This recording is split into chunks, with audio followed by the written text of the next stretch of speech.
आदाब।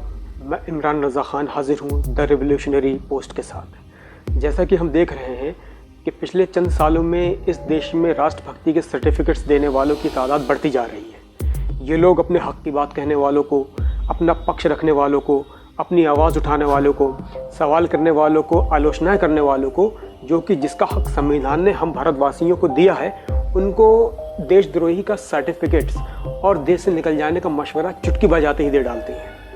अब सवाल उठता है कि क्या इन जैसे नकली लोगों से, ऐसे फर्जी देशभक्तों से ये पूछा जाना कि क्या सत्ता पक्ष के लोगों की गलत नीतियों और उनसे होने वाले देश के आर्थिक, सामाजिक और राजनीतिक नुकसान के बारे में सवाल करना और उनकी आलोचनाएं करना क्या देश के साथ गद्दारी है?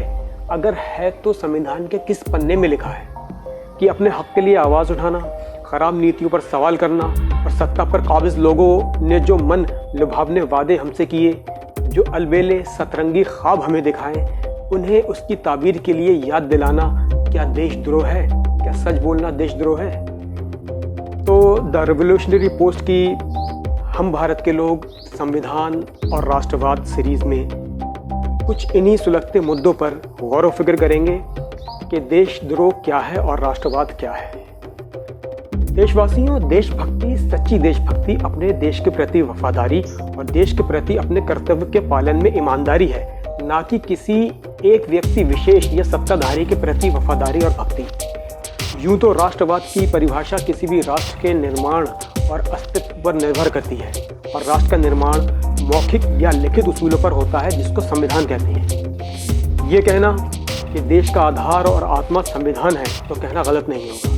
इसलिए सच्चा राष्ट्रवाद संविधान के प्रति वफादारी है, उसमें विश्वास है और उसका पालन है। भारत के इसी संविधान में लोगों के मूल अधिकारों का जिक्र है। मूल अधिकार भारत के संविधान के तीसरे भाग में वर्णित भारतीय नागरिकों को प्रदान किए गए वो अधिकार हैं जो समान स्थिति में सरकार द्वारा सीमित नहीं किए जा सकते हैं और जिनकी सुरक्षा का प्रहरी सर्वोच्च न्यायालय है, और सरकार को व्यक्तिगत स्वतंत्रता का अतिक्रमण करने से रोकने के साथ नागरिकों के अधिकारों की समाज द्वारा अतिक्रमण से रक्षा करने का दायित्व भी राज्य पर डालते हैं। ये अधिकार सभी भारतीय नागरिकों की नागरिक स्वतंत्रता प्रदान करते हैं, जैसे सभी भारत के लोग भारतीय नागरिक के रूप में शांति के साथ समान रूप से जीवन यापन कर सकते हैं। संविधान द्वारा मूल रूप से 6 मूल अधिकार प्रदान किए गए हैं: समानता का अधिकार, स्वतंत्रता का अधिकार, शोषण के विरुद्ध अधिकार, धार्मिक स्वतंत्रता का अधिकार,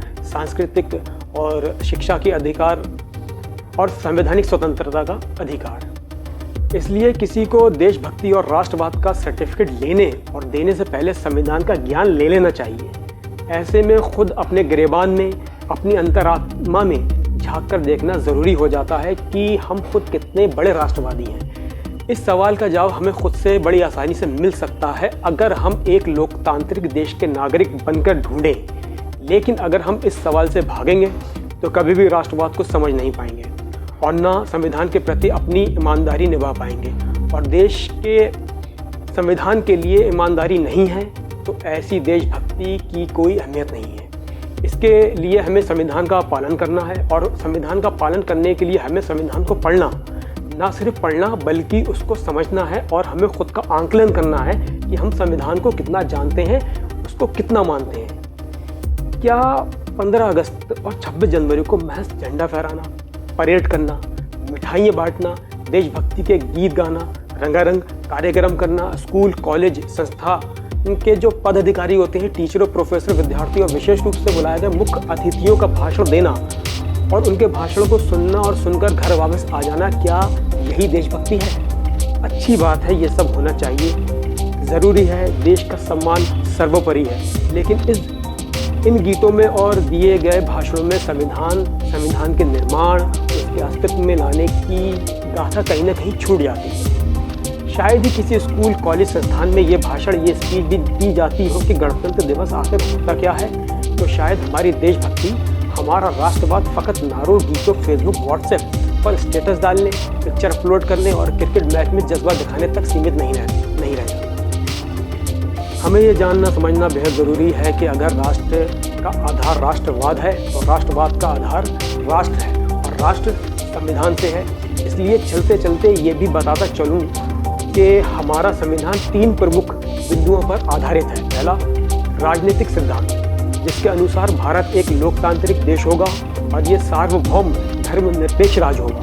दूसरा, भारत की सरकारी संस्थाओं के मध्य किस प्रकार का संबंध होगा, वो एक दूसरे के साथ किस तरह काम करेंगी, संस्थाओं के क्या अधिकार होंगे, क्या कर्तव्य होंगे और किस प्रकार की प्रक्रिया संस्थानों पर लागू होगी। तीसरा, भारतीय नागरिकों को कौन कौन से मौलिक अधिकार प्राप्त होंगे, जिनका जिक्र अभी हम थोड़ी देर पहले कर चुके हैं। इसके अलावा राज्य के नीति निर्देशक तत्व क्या होंगे, और सबसे ज़रूरी और कमाल की बात यह है कि संविधान की प्रस्तावना अगर किसी वाक्य से शुरू होती है तो वो है हम भारत के लोग।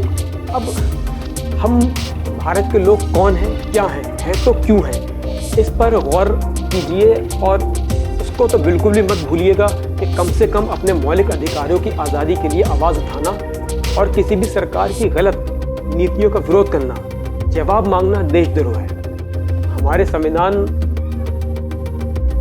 हम भारत के लोगों को यानी we the people of India को विरोध करने की पूरी स्वतंत्रता देता है और यही लोकतंत्र की मजबूती है और खूबसूरती है। मगर स्वतंत्रता का ये बिल्कुल भी मतलब नहीं है कि हम अपनी मर्यादा तहजीब को ताक पे रखें। विरोध के स्वरों में अपनी तहजीब का ख्याल रखें, जज्बात पर काबू रखें और भाषा की गरिमा बनाए रखें। तब तक मिलेंगे द रेवोल्यूशनरी पोस्ट के हम भारत के लोग संविधान और राष्ट्रवाद सीरीज के अगले भाग में। जय हिंद।